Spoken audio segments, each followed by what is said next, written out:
ವಿರಾಮದ ನಂತರ ವಾರ ಭವಿಷ್ಯ ಕಾರ್ಯಕ್ರಮಕ್ಕೆ ಮತ್ತೊಮ್ಮೆ ಸ್ವಾಗತ. ಮತ್ತಷ್ಟು ಕರೆಗಳಿಗೆ ಸ್ಪಂದಿಸೋಣ. ಶಿರಾದಿಂದ ಶ್ರೀರಾಮ್ ಅವರು ಕರೆ ಮಾಡಿದ್ದಾರೆ. ಶ್ರೀರಾಮ್ ಅವರೇ ನಮಸ್ಕಾರ.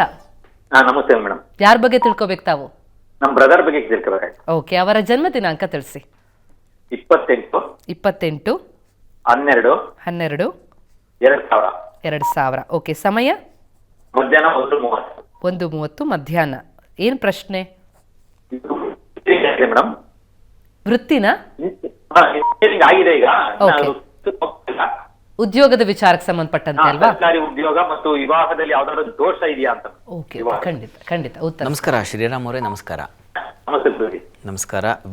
ವೃತ್ತಿಗೆ ಸಂಬಂಧಿಸಿದ ಹಾಗೆ ನೋಡಿ, ಕರ್ಮಾಧಿಪತಿ ದ್ವಿತೀಯದಲ್ಲಿದ್ದಾನೆ, ತುಂಬ ಒಳ್ಳೆಯದು. ಇದರಲ್ಲಿ ವೃತ್ತಿಗೆ ಅನುಕೂಲಗಳಿದ್ದಾವೆ. ಮತ್ತು ಶುಕ್ರನು ಧನಾಧಿಪತಿ ಹಾಗೂ ಕರ್ಮಾಧಿಪತಿ, ಇವರಿಬ್ಬರ ಪರಿವರ್ತನೆ ಇದೆಯಲ್ಲ, ತುಂಬ ಒಳ್ಳೆಯದು. ಅವರಿಬ್ಬರು ಸುಹೃನ್ ಮಿತ್ರರು, ಹೀಗಾಗಿ ಅನುಕೂಲ ಆಗುತ್ತೆ. ವೃತ್ತಿಯಲ್ಲಿ ಹಣ ಸಂಪಾದನೆ ಮಾಡ್ತಾರೆ, ಚೆನ್ನಾಗಿರ್ತಾರೆ, ಖ್ಯಾತಿ ಬರುತ್ತೆ, ಹೆಸರು ಮಾಡ್ತಾರೆ, ಸಂಶಯ ಬೇಡ. ವಿವಾಹಕ್ಕೆ ಸಂಬಂಧಿಸಿದ ಹಾಗೆ ದೋಷ ಇದೆ. ಆ ಸಪ್ತಮ ಸ್ಥಾನದಲ್ಲಿ ಕುಜ ಇರೋದು ಒಂದು ದೋಷಕಾರಕ. ಹೀಗಾಗಿ ಒಂದು ಕುಜಗ್ರಹ ಶಾಂತಿ ಬೇಕು. ತುಂಬ ಪ್ರಮಾದ ಅಂತಲ್ಲ, ಸಣ್ಣ ಪುಟ್ಟ ತೊಡಕದಷ್ಟೇ. ಯಾಕೆಂದರೆ ಲಗ್ನಾಧಿಪತಿ ಅವನೇ ಆಗಿರೋದ್ರಿಂದ ಹೆಚ್ಚು ಪ್ರಮಾದ ಇಲ್ಲ.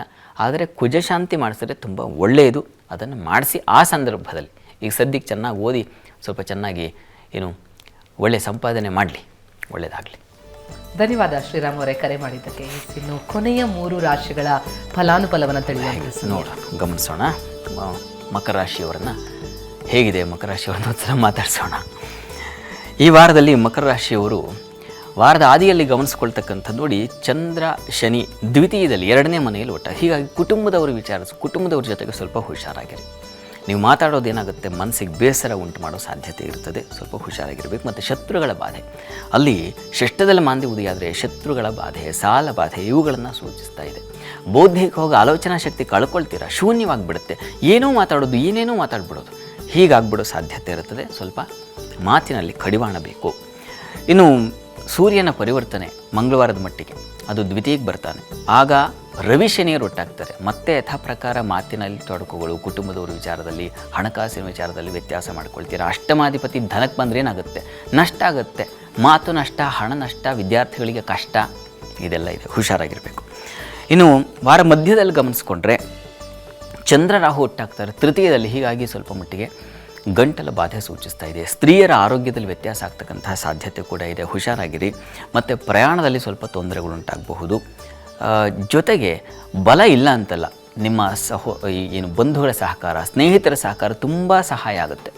ಯಾವುದೋ ಸ್ನೇಹಿತರ ಉಪಕಾರ ಇದೆಯಲ್ಲ, ಅದೆಲ್ಲ ನಿಮಗೆ ನಿರೀಕ್ಷೆ ಮಾಡದೇ ಇದ್ದರೂ ಸಿಕ್ಬಿಡ್ತಕ್ಕಂಥ ಸಾಧ್ಯತೆ ಇದೆ ವಾರ ಮಧ್ಯದಲ್ಲಿ. ಚೆನ್ನಾಗಿದೆ. ಇನ್ನು ವಾರಾಂತ್ಯದಲ್ಲಿ ಗಮನಿಸ್ಕೊಂಡ್ರೆ ಯಥಾ ಪ್ರಕಾರ ಸ್ವಲ್ಪ ಗಂಟಲ ಬಾಧೆ ಸೂಚಿಸ್ತಾ ಇದೆ. ಅದರ ಹೊರತಾಗಿ ನಿಮಗೆ ಹೆಚ್ಚಿನ ಸೌಖ್ಯ ಫಲ ಇದೆ. ಸ್ನೇಹಿತರಂತೂ ಈ ದಿವಸ ನಿಮ್ಮ ಪಾಲಿಗೆ, ಈ ವಾರದ ನಿಮ್ಮ ಪಾಲಿಗೆ ಅವರೇ ದೇವತೆಗಳು, ಆ ಥರ ಅನಿಸುತ್ತೆ ಒಂದು ರೀತಿಯಲ್ಲಿ. ಮತ್ತು ಚಂದ್ರನ ಬಲ ಚೆನ್ನಾಗಿರೋದ್ರಿಂದ ಆಲೋಚನಾ ಶಕ್ತಿ ಕೂಡ ಹೆಚ್ಚುತ್ತೆ. ವಾರದ ಅಂತ್ಯದಲ್ಲಿ ನಿಮಗೆ ತುಂಬ ಚೆನ್ನಾಗಿರ್ತದೆ.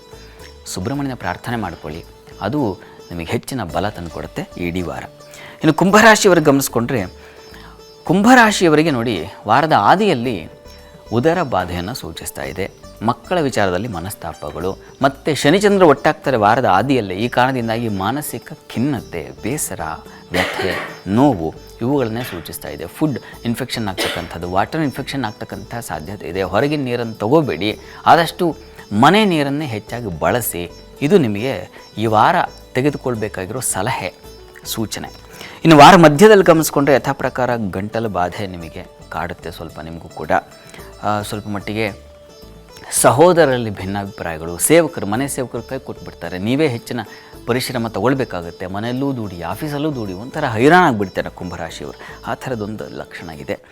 ಇನ್ನು ರವಿ ಶನಿಯರು ಒಟ್ಟಾಗಿದ್ದಾರಲ್ಲ, ಹೀಗಾಗಿ ದಾಂಪತ್ಯದಲ್ಲಿ ಸ್ನೇಹ, ಪ್ರೀತಿ, ಪ್ರೇಮ ಇಂಥ ವಿಚಾರಗಳಲ್ಲಿ ಮನಸ್ತಾಪಗಳು, ಭಿನ್ನಾಭಿಪ್ರಾಯಗಳು ಬರೋ ಸಾಧ್ಯತೆ ಕೂಡ ಇದೆ. ಸ್ವಲ್ಪ ಹುಷಾರಾಗಿರಬೇಕು. ಕಣ್ಣಿನ ಬಾಧೆ ಸೂಚಿಸ್ತಾ ಇದೆ. ಮುಖ್ಯವಾಗಿ ಕಣ್ಣಿನ ವಿಚಾರದಲ್ಲಿ ಎಚ್ಚರವಾಗಿರಿ. ಇನ್ನು ವಾರಾಂತ್ಯದಲ್ಲಿ ಗಮನಿಸ್ಕೊಂಡ್ರೆ ನಿಮಗೆ ಆಹಾರ ವ್ಯತ್ಯಾಸ ಪ್ರಧಾನವಾದ ಅಂಶ. ಹೀಗಾಗಿ ಈ ವಾರವಿಡೀ ನಿಮಗೆ ಕಾಣ್ತಕ್ಕಂಥದ್ದು ಆಹಾರ ವ್ಯತ್ಯಾಸ, ಆರೋಗ್ಯ ವ್ಯತ್ಯಾಸ. ಹೀಗಾಗಿ ಆದಿತ್ಯ ಹೃದಯವನ್ನು ಹೇಳ್ಕೊಳ್ಳಿ. ರವಿಯು ಕೂಡ ನಿಮ್ಮ ಜನ್ಮಕ್ಕೆ ಬರ್ತಾನೆ. ಈ ಕಾರಣದಿಂದಾಗಿ ಆದಿತ್ಯ ಹೃದಯ ನಿಮ್ಮನ್ನು ಎಲ್ಲ ಬಗೆಯಲ್ಲೂ ರಕ್ಷಿಸುತ್ತೆ. ಶ್ರೀರಾಮನಿಗೆ ವರವಾಗಿ ಅಗಸ್ತ್ಯರಿಂದ ಬಂದಂಥ ಒಂದು ವಿಶಿಷ್ಟವಾದ ಮಂತ್ರ ಅದು. ಅದನ್ನು ಹೇಳ್ಕೊಂಡ್ರೆ ನಮಗೂ ಅದು ಶ್ರೀರಕ್ಷೆ ಹೇಳ್ಕೊಳ್ಳಿ. ಇನ್ನು ಮೀನರಾಶಿ ಗಮನಿಸೋಣ. ಮೀನರಾಶಿಯವರಿಗೆ ವಾರದ ಆದಿಯಲ್ಲಿ ವೃತ್ತಿಯಲ್ಲಿ ಹೆಚ್ಚಿನ ಅನುಕೂಲ, ಮಕ್ಕಳಿಂದ ಸ್ವಲ್ಪ ಮಟ್ಟಿಗೆ ವ್ಯಯ ಅದು ಸೂಚಿಸ್ತಾ ಇದೆ. ಯಾಕಂದರೆ ಪಂಚಮಾಧಿಪತಿ ವ್ಯಯಕ್ಕೆ ಬಂದಿದ್ದಾನೆ ಶನಿ ಜೊತೆಗೆ. ಈ ಕಾರಣದಿಂದಾಗಿ ಸ್ವಲ್ಪ ತೊಡಕು, ಪ್ರಯಾಣದಲ್ಲಿ ಸ್ವಲ್ಪ ತೊಂದರೆ ಇರ್ತದೆ, ಸ್ವಲ್ಪ ಹುಷಾರಾಗಿರಬೇಕು. ಸಹೋದರರು, ಸೇವಕರು ಇಂಥವರಿಂದ ವಾರದ ಆದಿಯಲ್ಲೇ ನಿಮಗೆ ಹೆಚ್ಚಿನ ನಿರೀಕ್ಷೆ ಮಾಡಲಿಕ್ಕಾಗಲ್ಲ. ಅವ್ರು ಕೈ ಕೊಟ್ಬಿಡ್ತಾರೆ. ಏನು ನನ್ನ ಕೆಲಸ ಅವ್ರು ನಿಭಾಯಿಸ್ತಾನೆ ಬಿಡು ಅಂತ ಅಂದ್ಕೊಂಡ್ರೆ ಸೇವಕರಾಗಲಿ ಸಹೋದರಾಗಲಿ ಸಹಾಯ ಮಾಡೋದಿಲ್ಲ. ಇನ್ನು ವಾರ ಮಧ್ಯದಲ್ಲಿ ಗಮನಿಸ್ಕೊಂಡ್ರೆ ಸ್ವಲ್ಪ ಆರೋಗ್ಯ ವ್ಯತ್ಯಾಸ ಆಗುತ್ತೆ. ಚರ್ಮ ಸಂಬಂಧಿ ತೊಂದರೆಗಳನ್ನು ಸೂಚಿಸ್ತಾ ಇದೆ, ಸ್ವಲ್ಪ ಹುಷಾರಾಗಿರಿ. ವೃತ್ತಿಯಲ್ಲೆಲ್ಲ ಅನುಕೂಲ ಇದೆ, ಯಾಕಂದರೆ ಕರ್ಮಾಧಿಪತಿ ತುಂಬ ಚೆನ್ನಾಗಿದ್ದಾನಲ್ಲ, ಈ ಕಾರಣದಿಂದಾಗಿ ತೊಂದರೆ ಆಗೋದಿಲ್ಲ. ಮತ್ತು ಚಂದ್ರನೂ ಸೇರ್ಪಡೆ ಆಗ್ತಾನೆ. ಗುರುವಾರದ ಮಟ್ಟಿಗಂತೂ ತುಂಬ ಚೆನ್ನಾಗಿರ್ತದೆ. ವೃತ್ತಿಯಲ್ಲಿ ನಿಮಗೆ ಒಳ್ಳೆಯ ಹಣ ಸಂಪಾದನೆ ಚೆನ್ನಾಗಿರ್ತದೆ, ಮಾಡಿದ ಕೆಲಸಕ್ಕೆ ಸಂಪೂರ್ಣ ಹಣ ಬರುತ್ತದೆ. ಇನ್ನು ವಾರಾಂತ್ಯದಲ್ಲಿ ಆರೋಗ್ಯ ಹಾಗೂ ವ್ಯಯ ಇವುಗಳ ಬಗ್ಗೆ ಹೆಚ್ಚಿನ ಗಮನ ತಗೊಳ್ಬೇಕು. ಈಶ್ವರ ಸನ್ನಿಧಾನಕ್ಕೆ ಗೋಧಿ ದಾನ ಮಾಡಿದ್ರೆ ತುಂಬ ಒಳ್ಳೆಯದು. ಈ ವಾರವಿಡೀ ಪ್ರತಿ ದಿವಸ ಹೋಗಿ ಈಶ್ವರ ಸನ್ನಿಧಾನಕ್ಕೆ ಗೋಧಿ ಸಮರ್ಪಣೆ ಮಾಡಿದ್ರೆ ಇರತಕ್ಕಂಥ ತೊಡಕುಗಳೆಲ್ಲ ಬಿಡಿಸಿ ಒಂದು ಸಮಾಧಾನ ಏರ್ಪಾಡಾಗುತ್ತೆ. ಆತಂಕ ಮಾಡ್ಕೋಬೇಡಿ, ಚೆನ್ನಾಗಿದೆ, ಹೆಚ್ಚಿನ ಪಾಲು ಚೆನ್ನಾಗೇ ಇದೆ. ಸಣ್ಣ ಪುಟ್ಟ ತೊಂದರೆಗಳು ಅವುಗಳನ್ನು ಬಿಡಿಸ್ಕೊಳ್ಬಹುದು ಈಶ್ವರನ ಆರಾಧನೆಯಿಂದ. ಇವು 12 ರಾಶಿಗಳ ಫಲಾಫಲ. ಎಸ್ ಶಾಸ್ತ್ರಗಳ ರಾಶಿಗಳ ಫಲಾನುಫಲವನ್ನು ತಿಳಿದುಕೊಂಡ್ವಿ.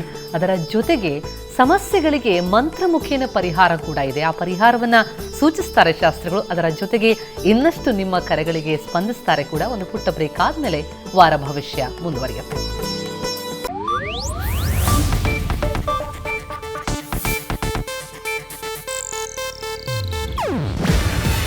ಇದು ಏಷ್ಯಾನೆಟ್ ನ್ಯೂಸ್ ನೆಟ್ವರ್ಕ್ ಪ್ರಸ್ತುತಿ. ನೀವು ನೋಡ್ತಿದ್ದೀರಾ ಏಷ್ಯಾನೆಟ್ ಸುವರ್ಣ ನ್ಯೂಸ್.